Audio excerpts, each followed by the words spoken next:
السلام عليكم ورحمة الله حبايب قلبي، عاملين ايه؟ يا رب تكونوا بخير. وحشيني جدا جدا من اخر فيديو معاكم. ان شاء الله نعمل يوم جديد مع بعض من يومياتي في الغربة. شارك معاكم الروتين بتاع النهاردة. قبل ما نبدأ الفيديو نصلي ونسلم على سيدنا محمد صلى الله عليه وسلم.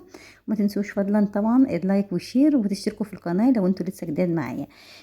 هنا بصراحة قمت الصبح، لقيت التلاجة فاصلة على الاكل، معرفش بقى كانت فاصلة بقى لقد ايه.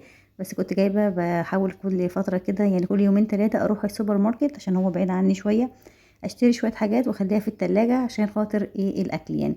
مش كل شويه اروح رايحه جايه على السوبر ماركت بما انه بعيد يعني، والمشي بيبقى كتير عليا. فقمت لقيتها فاصله، فالحمد لله على كل حال. لحقت ايه اللي كان في، كنت عندي جمبري وكان عندي كبد وقوانص. فقلت لا، هاخدهم بقى الاتنين عشان بما انهم التلج فك منهم، مش هينفع يتجمدوا تاني فاعملهم. ابتديت بقى، نضفت الجمبري كان بقشره، شلت القشر وغسلته كويس وشلت السلسله اللي في الظهر دي. والكبد والقوانص برضو نضفتها وقطعتها وسبتها منقوعه عشان خاطر لو في اي زفاره ولا حاجه. هي بصراحه كانت قوانص، بس هنا كل حاجه بتتباع مفرده يعني مش كله على بعضه. هنا بقى ايه، ابتديت اعمل الجمبري. حمرت كده بصلايه شوحتها الاول، نزلت بالجمبري شوحته اديته تشويحه كده يتشمع. بعد كده عملت بصلايه وشوحتها مع قرن فلفل حامي كده عشان خاطر يدي طعم كده حلو سبايسي. قلبتهم مع بعض كده، وكان عندي طماطمايه قطعتها برضو صغير. انا بقطع الطماطم ما قلت لكم قبل كده، لسه ما اشتريتش خلاط، ان شاء الله ربنا ييسر وكل حاجه تبقى موجوده. هنا بقى نزلت عليهم دول معلقتين صلصه طماطم، كنت مدوباهم في قلب الميه بتاعه الجمبري اللي نزلت منه عشان خاطر الطعم ايه يبقى كله في قلب بعضه كده. وهنزل عليهم بقى بالتوابل، ملح وفلفل اسود وكمون. وهقلب كله كده لغايه ما الطماطم تسبك شويه. طبعا عماله اقلب والحله بتلف معايا، كنت خايفه لا تطيح من على البوتاجاز عشان كنت ماسكه الموبايل بالايد التانية يعني. بس الحمد لله ربنا بيستر. هقلب بقى كده كل التوابل وهسيبه ايه يسبك شويه. ما بتاخدش وقت خالص على النار، دي اسرع طبخه ممكن تعملوها. وانا دايما بختار الوجبات اللي تتعمل في حله واحده بما اني برضو ادوات المطبخ مش كتير عندي وما تاخدش وقت.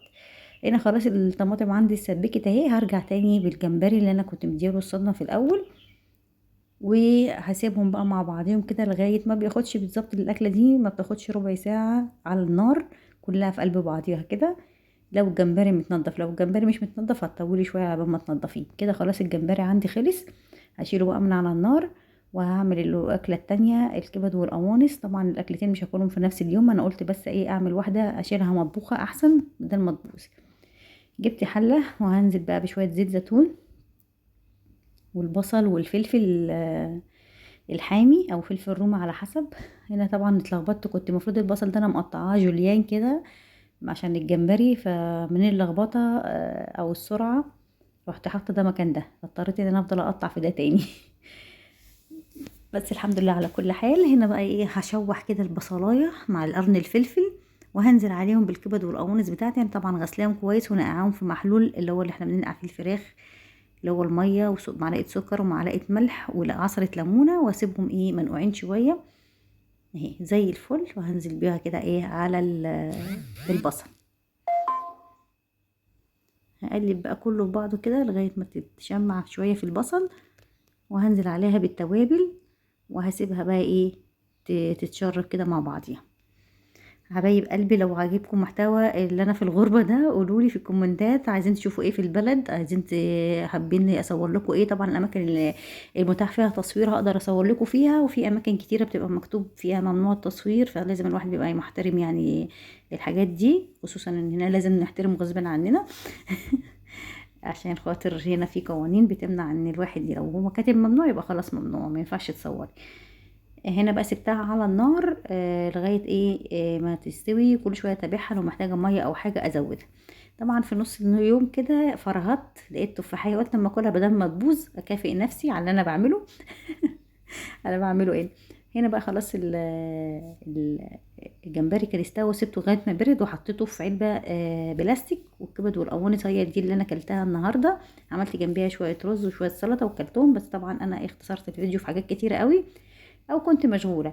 بعد كده اخر اليوم لما جه كنت حابب بقى اروح الحق غروب الشمس، بس ما لحقتوش للاسف، رحت متاخر شويه كانت غربت خلاص. مشيت شويه على البحر كده واتمشيت شويه وغيرت الجو. وده كان اليوم بتاعنا، الروتين بتاعنا. هنا طبعا الشواطئ بتدخل ببلاش، كل حاجة هنا، أي أماكن للخروج هنا ببلاش عشان بس الناس تبقى عارفة. الحدائق هنا ببلاش تخشي وتقعدي، وفي مراجيح للأطفال كيدز اريا ببلاش، في أماكن بتبقى بفلوس وكده يعني على حسب. هنا بقى وصلنا لآخر الفيديو، أتمنى يا رب إن الفيديو يعجبكم.